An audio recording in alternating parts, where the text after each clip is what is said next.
Welcome in, Buckeye backers. Here we are at the American Junkie in Hermosa Beach, California. And we got Hang On Sloopy playing just like we did in the Rose Bowl, baby. How do you feel about that big win? Vegas, tell me all about it. I'm still trying to digest it, to be honest with you. What happened in Pasadena? I don't know, to be honest with you. I really don't. It was a game that we were just not prepared for, I think, mentally. And I'm not talking about the team. I'm talking about the fan base. Going in thinking that it was just going to be a close, tight game. You were going to have to fight for every turnover, every penalty, every play. And to just see them come out and absolutely dismantle the number one team in the country, the largest margin of victory against the number one team in Ohio State history. Mm-hmm. It's still hard to comprehend 24 hours later. What were your thoughts being in the stadium? That is the most beautiful place to watch one of the most beautiful games we've ever seen. The Rose Bowl, the sights, if you haven't been there, everything you see from afar, everything you see on video, it doesn't even explain half of it. The most beautiful stadium, it's got to be the national championship game every year. They need to find a way to make that work because it was phenomenal. Seeing the stealth B-2 bomber flying over the stadium, it made you proud to be an American. It made you want to be there. And it was a spectacle unto itself. Like if it was worth the admission of the ticket just to watch that. It is. And the third quarter sunset is unbelievable. It was unreal. And to be there right behind the band, sitting there watching the team just play phenomenal, absolutely balls out. Like nothing was spared. The game plan was good. The quarterback was good. Will Howard had a phenomenal game. And it was 65% completion percentage. But other than that, 319 yards, 3 touchdowns, and just played out of this world. The only bad thing he had was not being allowed on stage. Yeah, that was the worst. And that wasn't his fault. That was the worst part of his night, getting kicked or not being allowed on stage. Yeah, and they said it was because of a weight limit. Like, all right, the dude that's the usher, step down, let the quarterback up, man. You're there for a reason to make good decisions. I don't know if that balances out the weight exactly, but I understand where you're coming from. Take your shoulder pads off. I kind of like it. I told you, Ohio State, you need a chip on your shoulders. I want this to not be Will Howard's chip on his shoulder. You don't want me on stage. I'm not allowed on stage. I'll prove to you that I should be on that stage. I want it. He already did prove that to us. No, I'm saying you look for any competitive edge you can get, For sure. Now this is his. We'll take it. Yeah, we'll take it. Every time. All right, so how the game unfolded. We're not even going to get into the intro because it's not worth it. We started a little late. We're doing our first on-site live show from American Junkie on the pier in Hermosa Beach, California. It doesn't get any better than this, other than all the fog we're getting today, but it doesn't get any better than get on that stage, son. All right, we got AJ, Adam Hicks saying, get on that stage, son. Get that quarterback on stage. And we got, of course, we got Doug. Doug's always in the locker room. How about those Buckeye sports fans, man? It was awesome. I would say that the stadium, what did it look like from the TV? I would say that it was probably like 60-40, maybe 55-45. Well, they asked it at the start of the game. It did kind of look like it blended there a little bit. And I remember Chris Fowler asked Herb Street, what do you think? And Herb Street was like, I think it might be 60-40 Oregon. And Fowler is like, really? Making it almost seem like it was more 50-50. It was close to 50-50, whatever it was. And I was going to guess like 55-45. And that's fine. Again, Eugene to Pasadena is a heck of a lot easier than Columbus to Pasadena. And my sister-in-law, Happy New Year. Let's go Buckeyes. She doesn't even know what a Buckeye is, I don't think. We'll get her up to speed. Don't worry. We got to take her to a game. Yeah. I mean, 60-40 says AJ. I believe everything AJ's got to tell me. And it kind of looked like it. Yeah. It From did. It was a little deceptive. There were patches that were obviously kind of darker, which quite honestly, it's hard to tell unless you're going straight scarlet Mm-hmm. across the stadium. So, I mean, Ohio State fans can wear black, but I'm all right with the 60-40 concept. And again, it's a Rose Bowl. It's on the West Coast. And Eugene has an incredible fan base. I would expect them to travel extremely well to a game like that. So I'm not even remotely disappointed with the 60-40 split. No, not at all. And I think a lot of the Buckeye fans, we have a large contingency of fans in Texas. So those fans, the Arizona fans maybe, are waiting to see what happens when we go to Dallas in the Cotton Bowl. Why spend that ticket to go to California when you can wait it in your own back door? That's the thing with the playoffs right now is there's so many games. Who's going to spend all that money to go travel when you know there's a possibility to be right in your back door where you can go same day, leave, not have to get a flight, not have to get a hotel? Weird thing with the playoffs, and it's something new we all got to digest. Well, I think it also depends on being regional, right? I think, Atlanta or Georgia fans traveling to, New Orleans today, obviously that's supposed to be played yesterday, barring the tragic incident, but that's not a tough flight to go from Atlanta to New Orleans. So you're a little bit more accommodating to those. I think, Ohio State fan by and large, you're probably not getting a ton from Columbus. You're getting the contingent upon the West Coast and surrounding areas to that. But you're right. Probably people will do the same in Dallas. And the ones that are real diehards might be saving their money to go to Atlanta. Before we get any further, AJ, did you just say right in your back door? AJ, you always keep me honest, man. You always keep me honest, man. I appreciate that. Yeah, it was me Did that you said that. Backyard. Don't Google that. Whatever you I do. still miss you. It doesn't matter. So, but so let's get into the game because these comments are putting us right in the right direction, and that is not in your back door. It's in the backyard. Backyard. The Buckeyes are on a mission, and they understand their assignment. That assignment is just get the ball to Jeremiah Smith, and that's something that they absolutely did. And Josh Gurley says the Buckeyes looked unbeatable. Gurley is a Texas fan, so boom, sorry, we got to start it. We got to start it now. Josh, we'll definitely get you in next Thursday. Definitely want to hear some stuff, but I'll say what I've seen on Texas. Maybe I'm missing something there, and I'll leave it at that as a teaser. What I loved is hearing Will Howard's post-game interview on the field. He said something that really stuck with me. He said, we came out and we played angry, and we are playing angry. And I think as Buckeye fans, we're like, amen to that. It's not just the coaching up to its potential and the players playing up to their potential. They are very clearly coming out and saying, we're pissed off. We're angry. We're angry about everything. We're angry at the world, and we're going to take it out on the opponent that's in front of us today. And there is no better way to play football than that controlled chaos, that controlled anger that they are playing with right now. And that controlled anger, especially on defense. But let's get into that first touchdown. Let's get that set up there. Holy hell. What a great play call. We talked about the counter action last week when they did the jet sweep, and then they countered to the opposite side, and Travion Henderson hit that. Well, they tried to do like a fake counter, but they brought the lineman from the strong side to the weak side of the field. It wasn't Travion Henderson that was in. No. It was actually Smith in motion. He starts out left. He goes right. He motions right. The ball is hiked. He goes back to the left. So it's not a motion back to the left. The play actually starts and he goes back to the left. Obviously, they hit him on that route going backside.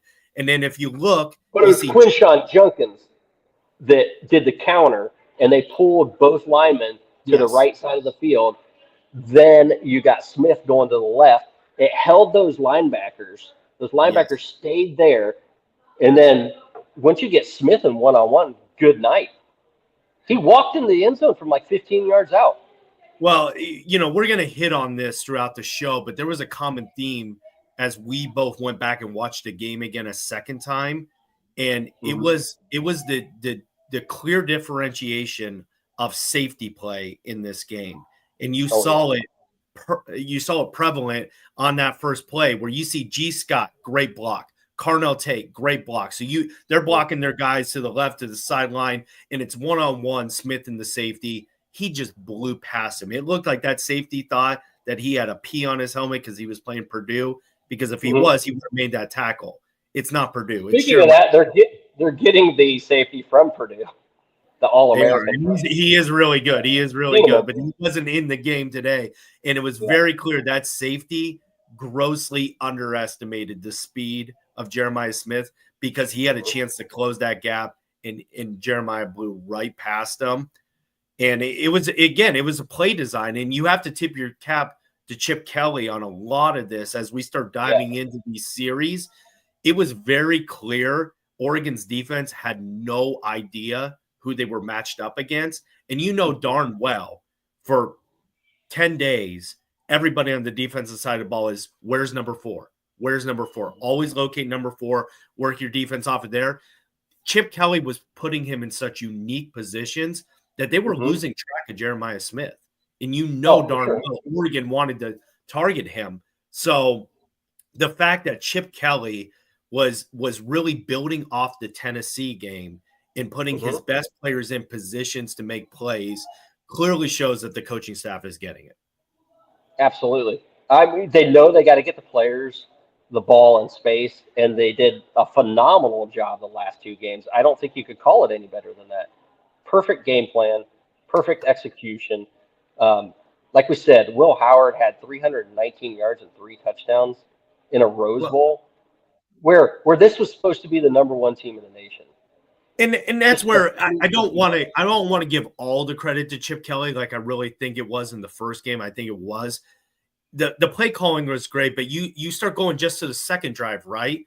And the second drive was that contested catch by Jeremiah. That was a great throw by Will Howard, contested catch by an elite wide receiver. They ended up, having that drive. And then you look at the touchdown to Ibuka, where you have Smith on the left, you got Ibuka on the right. You see Smith running the flag route in a clear cover 2. And Ibuka is basically saying, I'm going to take this, I'm going to run it down the seam. So you're splitting those safeties. It was masterful. They were constantly toying with Oregon safeties the entire game, and they had no answer for it. I mean, I think everyone already knows the stats, but let's go over this. Jeremiah Smith, 7 receptions, 187 yards. That's 26.7 yards per catch and 2 touchdowns. Just phenomenal night. The guy is a freshman. We have for 2 more years. Minimum, 2 more years. That's insanity. What's this guy going to be like as a junior? I mean, he's going to be out of this world. And just this concept, I want you to let this sink in. In the first 3 drives Ohio State had, they had 5 plays of 29 yards or greater. So 5, I mean, extremely explosive plays. We usually go 20 or higher with that. I mean, that is the kind of pressure that Jeremiah Smith can put on a defense. And I don't ever want to go as far as calling him ever a decoy. But if I'm Carnell Tate, if I'm Brandon Innis, if I'm any of these newcomers coming in, I'm salivating at the chance to play with Jeremiah Smith, because he's going to get double and triple team. And I think Carnell Tate's going to have a big year next year as a result of that. He is just that talented, Jeremiah is. Oh, for sure. Easily. Let's get more to the locker room. We got Doug Shepard, who is always on. Looked away from the TV long enough to get a slice of pizza. And in between plays, when I looked up, Travion Henderson was at the 30 going untouched. We're going to get into that in a minute, but there's a couple more prior to that we got to talk about. This game was insane. We knew OSU would win, but not like that. Nobody saw that. I think you're right there. Most people were calling for Ohio State to win because of just the talent alone and not being in Eugene. And just the way they played against Tennessee. A lot of people were saying, did anyone just think that maybe Tennessee was ass? Well, now we know, no, it wasn't Tennessee that was ass. It was Ohio State being that good. Well, let me ask you this. If I had told you 3 days ago in this game, Oregon would commit 0 turnovers and would have 3 penalties for 13 yards, what are you thinking? They I'm win the thinking, game. oh my God, Oregon's going to win this game because we thought turnovers and penalties were going to be a really key factor against two really tight teams. So if you told me that Wednesday morning, I'm thinking Oregon wins by 6. That would be the first thought that pops in my head. That's what happened. That's what happened. Yeah. They had 3 penalties for 13 yards and 0 turnovers, and they got beat by 20. Or let's get into the other touchdown by Jeremiah Smith. So we got the Emeka Ibuka one, which is awesome. Another phenomenal play by Will Howard. The touch on the ball that he's throwing lately has been out of this world. Ryan Day talked about it before in one of his press conferences. He said, hey, as long as Will Howard's footwork is good, he's the best quarterback in the nation. He's showing it. His footwork's been phenomenal, and his passing has been on point. I mean, I don't want to nitpick, buddy, but that actually wasn't that great of a throw. I mean, Jeremiah Smith was so wide open. No, I'm talking about Emeka Ibuka. We went to that one. But yeah, we'll go back to the Emeka I'm Ibuka sorry, I one. thought you were talking about Jeremiah Smith's second touchdown. Ibuka's throw was flawless. That was a flawless throw. All right, so the second one to Jeremiah Smith, there wasn't a need to throw it well. You just get the ball there. You just get the ball but there. The play call, me and you talked about this earlier today, on the walk with my sister-in-law's dog. They asked me if I'll take the dog out. I'm like, heck yeah, I'll take the dog out. I want to walk around in Southern California in the morning. That sounds awesome. So I take the dog out, give you a call, and we're going through this play. And man, so they have 3 wide receivers off to the left-hand side, the wide side of the field. They got Guy Smith on the other side, right? No, actually, Ibuka was in motion. I'll clarify because I got it down. So Ibuka came in motion, putting 3 on the left, Jeremiah solely on the right. Smith, I meant Guy Scott, but whatever. Yeah, but then what happened is you're looking again at probably a cover 1. It was really kind of hard to see as you watched it a few times. Looked like a cover 1 zone, but played by Oregon, and you see Ibuka go out. He's not even running a fade or a seam or a flag route. He's running like a 12-yard out, and the safety just completely bites to that left side. All the while, you've got the right side. You've got these cornerbacks probably playing the flat or the heavy out, maybe 10, 12-yard out. And you see Jeremiah Smith running this flag route, completely uncontested. Safety bites on Ibuka, which he has no business on. That Ibuka's being covered, and his hips get turned around. He is completely lost. And it was all set up by the pre-snap motion that Chip Kelly was putting in, like making sure they had their coverages right. And it was clear that when he was motioning from one side to the other, it was throwing off Oregon's coverage. It really was. So we're talking about Jeremiah Smith's second touchdown. One. Yes. So Jeremiah Smith was on the right. I thought it was a cover 3. So Guy Scott's on the right-hand side. One cornerback takes Guy Scott, and he runs like a little curl, a deep curl. You have the center fielder, all right, and he's covering Jeremiah Smith. This is what I thought was phenomenal about it because it made it one-on-one. So you have 3 other receivers off to the left-hand side. You have Jeremiah Smith going to run that flag route, but also at the same time you have Will Howard rolling semi-rollout to the left-hand side. The cornerback opens his hips towards that left-hand side, and then Jeremiah Smith breaks his route wide open. Like you can't draw up a better play than that. The safety was clearly biting on the partial rollout. Right. To me, I thought the rollout, it was exactly what it was. But what's so perplexing is if you look at the receivers, non-Jeremiah Smith running routes, they're all short routes to the sideline. So that safety, what the hell are you doing? There's nothing in the middle of the field. You're playing cover 1. Why are you biting to that side when it's clearly covered? And by the time you bite for that rollout, you've already got Smith putting his foot in the ground, running that flag route, and you have no chance. You have no chance at that point in time.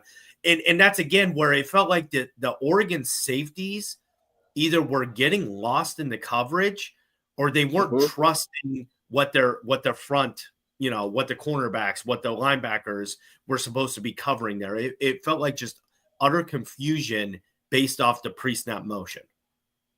All right, we'll put this in here before we get to the next stuff, because then we got to start talking about the defense. Jeremiah Smith Yeah. Is like a combination of Lynn Swan and John Stallworth, speed and grace of Swan, and the strength and toughness of Stallworth, and of course the hands of Jerry Rice. We'll say He Jerry does. Rice. I mean, it's incredible when you start putting up comps to like Terrell Owens and Calvin Johnson, just based on size, right? Your weight, your height. You're already starting to see a Calvin Johnson-esque type wide receiver. I'm probably a little bit faster than Calvin Johnson. So it is incredible comparison. But before we get to the defense, I know we don't talk a lot about third string tight ends, right? Go back and watch that game, and you got to look at Bennett Christian. Two of his blocks were unbelievable blocks. The block on both Travion Henderson touchdowns, he literally is the sole reason that those holes opened up.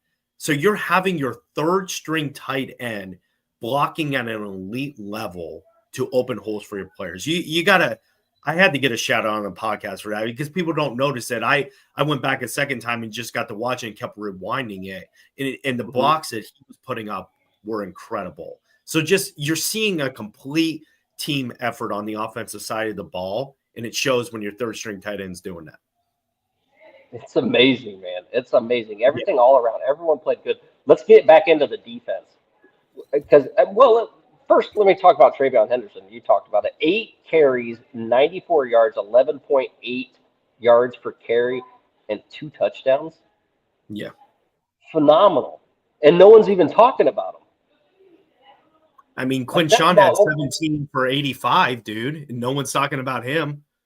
So, yeah, it's incredible. Everyone played well. All right, then we got to get to the defense. Tell me a little bit about Cody. Cody Simon, the defensive player of the Rose Bowl. MVP. And not taking anything away from Cody Simon, but you had to earn defensive player of the game in that game because there was a lot of competition for it. I mean, every time you look up, not only was he making plays, right? 11 tackles, 2 sacks, 3 TFLs, which you absolutely love. But as you start watching in that second and third quarter, what he was doing was being the ultimate spy against Gabriel. And every time Gabriel thought, oh, I see a hole here, or it's opening up, or I see a chance to go outside, you see number 0 right in his back pocket. And there were times in that second quarter, go back when they were really struggling to move the ball, there were times he would start to move up in the pocket, which he loves to do. And he's like, oh, crap, because I see number 0 coming my way. And it turns out to be a Jake Sawyer sack or a sack by Curry or somebody like that is picking up the sack. But what you're not seeing when you go back and watch a replay time and time again, it's Cody Simon filling the gap. Cody Simon being an excellent spy. I mean, he deserved it. But when we really break down, I know Cody Simon's a linebacker, not a safety, but I'm going to throw in Ransom, and we'll get to Caleb Downs here in a little bit. The complete disparity between the safety play from Ohio State versus Oregon, in my opinion, was the key to the game. Ohio State played at an elite level at safety, and Oregon played at an atrocious level at safety. Well, you look at Cody Simon, like 11 tackles, 7 solo, 2 sacks, 3 tackles for a loss, and a pass deflected. Insanity. Yeah. Like, I just kept going on and on talking about him. And yeah, he was the defensive player in the game, but everyone else, how many pass deflections did you count from Jack Sawyer? 3. He had 3. And we talked about this. When you don't get to a mobile quarterback like Gabriel, collapse the pocket, get your hands up. Jake Sawyer had 3 pass deflections. Tuli Moyo had 1, and Cody Simon had 1. And they do have Caleb Downs with 3, but I kind of want to preface that a little bit because he had 2 interceptions. That's what they're looking at, pass breakups. But if you're looking along that line, you're looking at 4, maybe even 5. Simon's was the intercept or the potential interception on the 4th down that he didn't get, which is fine. But Sawyer is playing. He's reminding me of a better version of Sam Hubbard. And that is not insulting. Sam Hubbard was a 3rd-round pick, still playing at an incredibly high level for the Cincinnati Bengals. But Jack Sawyer is playing possessed, and he's doing everything right. Jack Sawyer, 2 total tackles, 2 solo tackles, 2 sacks, 2 tackles for a loss, 3 pass breakups. Man, the defense Those are just goes huge. on and on and on. Those are huge, Caleb man. down. 3 total tackles, 2 solo tackles, and 3 pass breakups. And he could have had an interception. Two interceptions. The But defense that's what you played do. lights out. First off, Absolutely. that's what you do at the NFL level. One is when you don't get to the quarterback, you get your hands up. It's not about sacks all the time. It's about making it an uncomfortable pocket. And two, that is exactly how you play a 6-foot quarterback. Again, as somebody who watched years and years of Baker Mayfield, I can tell you great defenses didn't sack him. They collapsed the pocket, got their arms up, and it was made it really hard for those smaller quarterbacks to throw the ball. And that's what this Ohio State team was doing when they didn't get to Gabriel right away. Doug says Cody Simon has surprised everyone with his speed, me included. No, he didn't surprise me at all. What he's doing is reading and reacting quicker than any linebacker we've had this season. Just his boom.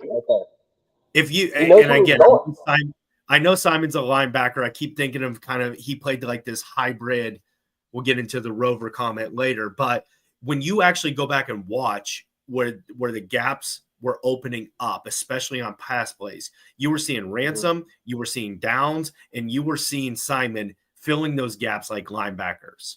And that's what they were doing. When they weren't getting those on those run plays, the front four played amazing, but on those pass plays, they were filling those gaps just soundly. Even on a few run plays, you'll see Ransom, the one hit where even Fowler's like, wow, you can hear the pads popping up here. Ransom looks like he's playing the linebacker position when he filled that gap. It was unreal. So before we get more into right before the half, how many rushing yards did negative 23 rushing yards for Oregon?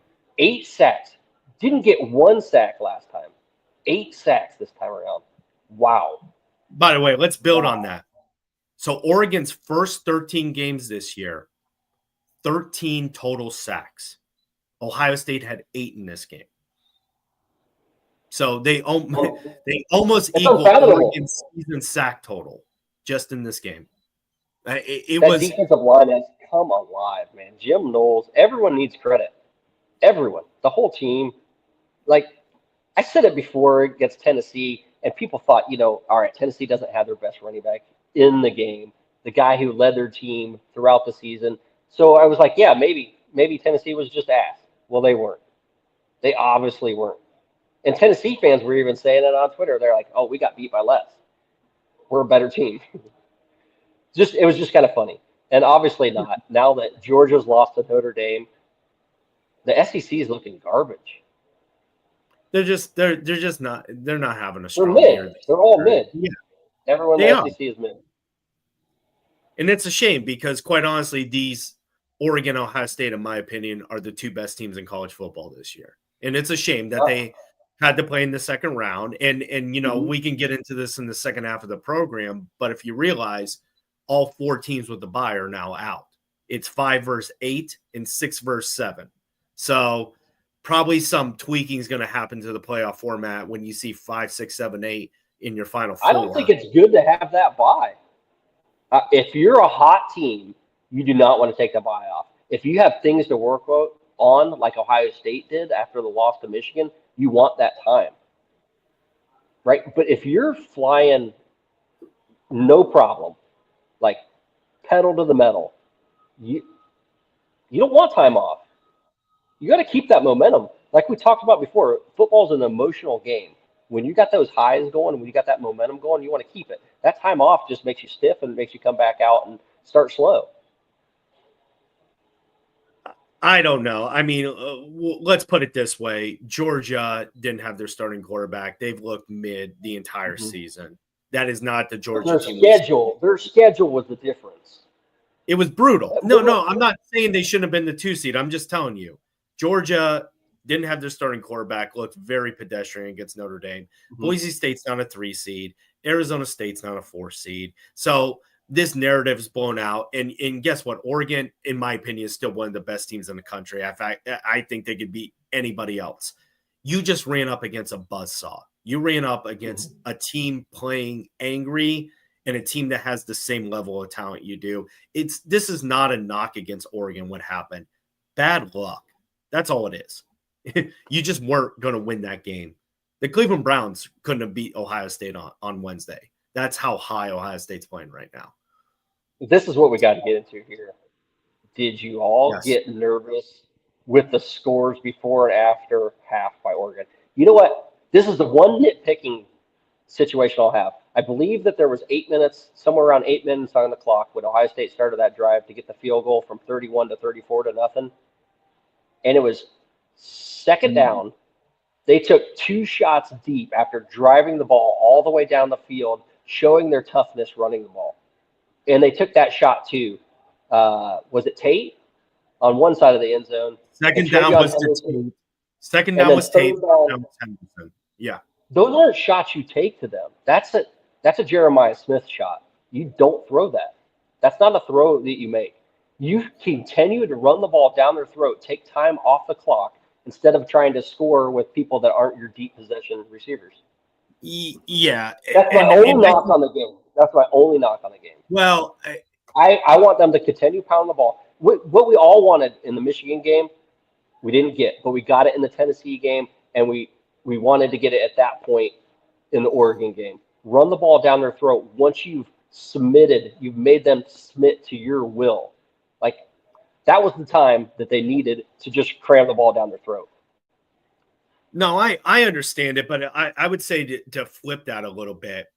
Browns by 40. Once the field goal, Browns by 40. God, I wish, man. I haven't seen that in a long time. If, I would say what frustrated me is once that field goal went in and then you turn around and give the ball back to Oregon, what everybody's missing there was Sawyer had a sack on second down. Oregon was 3rd and 16 deep in their own territory with 2 minutes and 59 seconds to go. And you gave up 15 yards, and then they went for it and got the 4th down, and then they kept going. And if you really watch those 2 drives, you have to admire Dylan Gabriel. He took that team and he carried them on the touchdown drive before halftime and the touchdown after. There was some really questionable, and even that started the second half. Again, a sack on the second play made it 3rd and 22. So I'm sorry, that was when they went 21 yards, and then they did the 4th down. I'm sorry. But on the play before halftime, 3rd and 16, stop them. Get off the field. It's 3rd and 16, and then you don't have to worry about that touchdown or any momentum. And then again, start a second half when it's 34-8. It's 3rd and 22. Don't give up 21 yards. Give up. What I'm saying is that possession before half shouldn't have been there. We could have run the clock off because it was down to less than 3 minutes. Yeah. And this is where were we at where we were taking those shots? Like the 30. Well, you go to that drive. Yeah. You go to that drive though, and then Oregon gets the ball, right? They score a touchdown. Oregon gets the ball in the second half, takes 5 minutes off the clock, scores a touchdown. We're all feeling, to Adam's point, a little queasy, right? It's 34-15 now. Oregon's got the momentum. First down play was a run, got 2 yards. Second down play, incomplete pass. Their sidelines jumping. They've scored 2 straight touchdowns. And you know what the play call was on 3rd and 8? A slant to Jeremiah Smith for a first down. They went down the field and scored a touchdown because they went to him 2 straight plays after that. So to your point, it's like he went silent there for like an 8-9 minute stretch. They weren't throwing him the ball. They were trying to get their players. And then when push came to shove, it's 3rd and 8. Oregon's got the momentum back. You're like, go run a slant, get the first down. And then the next play was a pass to Smith, I believe, for 20-ish yards, give or take. And what they did is they reestablished Jeremiah Smith. They went down and scored. And then you look at the end of the third quarter, Oregon scored 7, Ohio State scored 7. And all you do when you have a big lead is just neutralize the team in the second half. You don't have to beat them. You have to stay even, and you win big, and that's what they did. So I think your point's valid where they were trying to spread the ball, be a little cute there, and it cost them. That's not the time to do it. It's just not the time. Like the beginning of the game when they spread the ball out and got it to Gee Scott, that was a phenomenal play call. And put him in motion and behind everyone else that ran off the play. Great play call. Way to spread the wealth. And that just set the tone from the very beginning. Great play call. no one was expecting Gee Scott to get the ball first. Everyone thought it was going to be a deep shot. I mean, it was just, again, it established, I think when that first play, what it showed Chip Kelly was this motion is throwing them off. Because, again, when you watch that motion to the right, you see all the wide receivers running their routes out, 15 yards out. He's just leaking along the sideline. There's no one within 15 yards of him. And I think it clicked right there. This is going to throw them off. Obviously, we didn't know it at the time, but I think Chip Kelly did. Before we get any further, we're not doing typical commercials today because we have a sponsor. It is American Junkie in Hermosa Beach, California. They play all the Ohio State games. This is your Ohio State bar to go to if you're in South Bay. If you are in the beach cities in California, West LA, come to Hermosa Beach. Come to American Junkie. They have a blow-up Buckeye that they have every game. They're playing all the Buckeye songs. The manager I just talked to, some Michigan fan came in and was like, you guys need to be a Michigan bar again. He was like, absolutely not. This is the place you want to be. Walking in, there's a sign that says, Happy New Year, Buckeyes. It's awesome. This is a great place to go. If you want to see a game, come here. Thank you for supporting us, too, giving Steve a place to sit. We appreciate it. Yeah, anytime you're in Hermosa Beach, go check them out. And, they're gracious enough to let us set up here. And also, we had a lot of technical difficulties. We've never done this before. This is our first on-set live show. So hopefully it's a success and everyone can hear us well. So let's get back to the game because we don't have a lot of time. They got a DJ coming in, so we got about 10, 15 minutes at the most left. Yeah. Started about half hour. Let's, we've talked about this a lot, but I'd like to definitely get the locker room's opinion on it. Caleb Downs and how he played that game, it was unreal. When you and I were talking, I agree. I watched it with some people. It was pretty clear there was a lot of holding and stuff, but I've said this all along. I actually like when refs buried the flags, and they very clearly buried the flags in this game for better or worse. But, there was as long as they keep doing it on both sides. They did. Okay there were 5 total penalties in the game.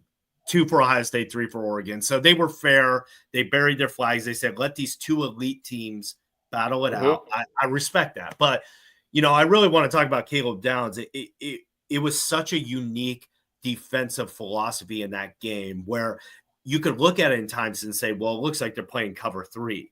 But if you actually watch Caleb Downs on these replays in these games, he's not playing at cover 3. They're playing cover 2. And what he was doing was kind of playing this. We talked about this. The best way to describe it is like a rover. He wasn't playing center field. That's not an accurate description. Center field typically implies you're 20 yards off the ball, playing really deep. He was playing shallow, probably 7 to 12 yards at times, walking forward, walking back, just floating around. And when Joey Galloway in the first half, he made a comment about Dylan Gabriel having no idea where he's going with the ball. And for a 6-year senior who's a Heisman finalist, that's not something you say very often. It was the fact that Ohio State came out. They were playing a lot of zone, which is not Ohio State's MO. And you've got the best safety in the country playing a rover position, which is, again, it's an unknown. So it was an incredible philosophy by Jim Knowles. And it was using one of the best defensive players in the country and saying, just see ball, find ball, hit ball, basically. I am pissed about the holding.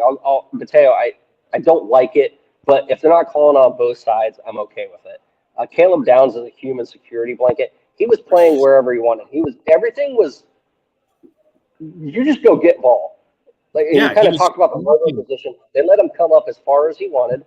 And when they had trips on the right side or wide side of the field, either side, you'd see him start to creep over, get more center field so he could play the runner, the pass, and just play the quarterback. Awesome design. Knowles is using him more as that jack position, but from the deep middle linebacker position almost. It's weird. It is. And there were some plays he was almost looking like a linebacker. This is actually true. Ryan Bachman's got a good one. Defense revolves around him. He does what he wants. Can't wait for him to come back. Yeah. It's going to be awesome to see him for another year. It's amazing. He's at an unbelievable level. Yeah, and Downs Adam's just seem to be everywhere. like, You he's can't. everywhere. That one play towards the sidelines when he just comes off the screen and blocks that pass. I think it was third down, wasn't it? Yeah, it was third down. And comes and knocks it down out of nowhere, right on Oregon's sideline. That was in. I don't even remember when that was. I just remember him flashing Maybe across it was the screen. second. I mean, it's funny, and the one knock on Downs is he had two balls clearly in his arms that he didn't intercept. If you were looking for a knock, but that's where I kept rewinding the film and saying, is he playing linebacker? Are they playing cover 3? Like, I kept looking at the defense that sky view and asking, what is he playing? And it's not every play though. It's like 1 to 2 plays per possession where he's just creeping back over and like, go be you. There were second down plays, so this wasn't like a third down package. No, it was random. Yeah, he was. I think Adam's point is valid where he was just like Jim Knowles said, go play football.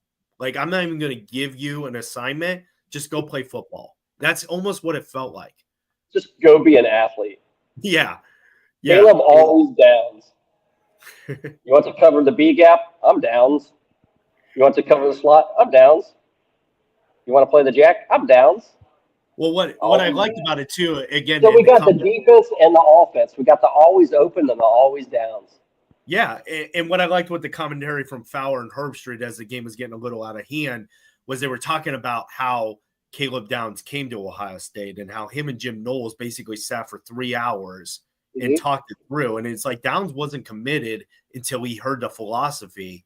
And now you're kind of thinking, okay, when you go back to Knowles at Oklahoma State, I forget what they called it, the cowboy or the joker. He had that kind of safety hybrid position. And I'm not going to go as far as say Downs is playing that particular role in this defense, but it almost feels like Knowles is saying, yeah, go be a wild card. Like, I trust you. You have a high football IQ. If you feel like you need to play up. You need to play back too. Yeah. But again, said Caleb Downs is playing like an uber talented defensive coordinator on the field. He is. That's a great. But again, you got to tip your cap to Ransom too. Go back and look. There's a couple run plays where Oregon got stuffed basically at the line of scrimmage, and you're thinking, oh, front 6 got to him. No, it was Ransom coming down from the safety position, playing a true safety, filling a gap and closing it. It was unbelievable. The two best players on each side of the ball, Downs and Smith, both not eligible for the draft. You got to give Cody Simon some credit there too. Yes, Downs is second level, but Simon is coming into his own, man. He's phenomenal. Just how quickly he's reacting and getting to, like you said, he was in Dylan Gabriel's head the entire night. He was. He forced bad throws by filling gaps so Gabriel could not step up. It's just a stat that's going to show up on the stat sheet that what Cody Simon is an auto hit stick. He is, man. But that's where, again, Simon's stats, even though his stats are amazing, when you watch that game and you realize Gabriel is cut off from breaking contain, he's cut off from moving up in the pocket because Cody Simon's sitting there with a bib on, ready to go. It was just an incredibly impactful. And then you got on the back end, Caleb Downs, just all over the field. So I don't know if you guys can see that, but I got we can. That's a good look, man. That's a good look. Anyway, we got to get this show shut down at 45 minutes. We got a minute left. So we got to thank American Junkie in Hermosa Beach, California. Once again, this is the place where I met my wife. So it means a lot to me to be here. It means just being in California in general. Watching the Rose Bowl was awesome. Ohio State played well. Got Texas next. So I don't know when we're going to do our next show, but pretty soon we're going to get into the Texas preview. I guess that'll be Thursday. Next Thursday. It'll be well, we'll have to talk about it because Penn State Notre Dame's on Thursday. So I would just ask the locker room and everyone keep an eye on maybe Wednesday night. If we don't want to interfere with the football game, maybe Thursday night. So Steve and I we should probably do Wednesday. Yeah, we'll Simon out there playing like 007. All right, Lathan Ransom broke his leg in the Rose Bowl he played. I forgot about that. Yeah, yesterday he was making the Ducks tap out. He was laying the wood. He said it was going to be an emotional game for him in the press conference. at the Woody. He was like, you know what? This is where I broke my leg the last time I was here, so it's going to be real emotional for me. And I bet that was a bittersweet emotion. Yeah, I agree.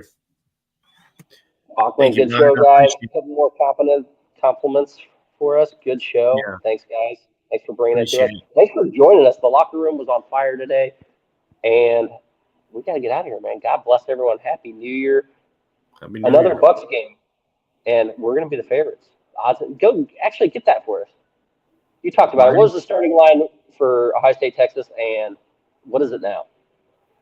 So the hypothetical starting line I tell people is when it was still the 8 teams left, you could bet on hypotheticals, and that spread Ohio State Texas was -1. After the Oregon game, it opened at -4. You're seeing most sports books now at Ohio State -6.5 in Texas's backyard. Wow. Not backdoor, backyard. Did I screw that up? No, I did earlier. Okay, I may have. Listen, I screw up a lot of things. I could have said it again. -5.5 right now. Depends on the sports book. So Yeah. Anyway, I- we're getting out of here and letting them get set up for their DJ. Thanks again for joining us. And if you're in Southern California, if you're in LA, American Junkie to watch a Buckeyes game in Hermosa Beach on the pier, baby. Get there, enjoy yourself. Everyone have a great day. God bless. Happy New Year. Go to a Rose Bowl game if you ever get the chance, by the way. It's worth every penny you spend. Peace out.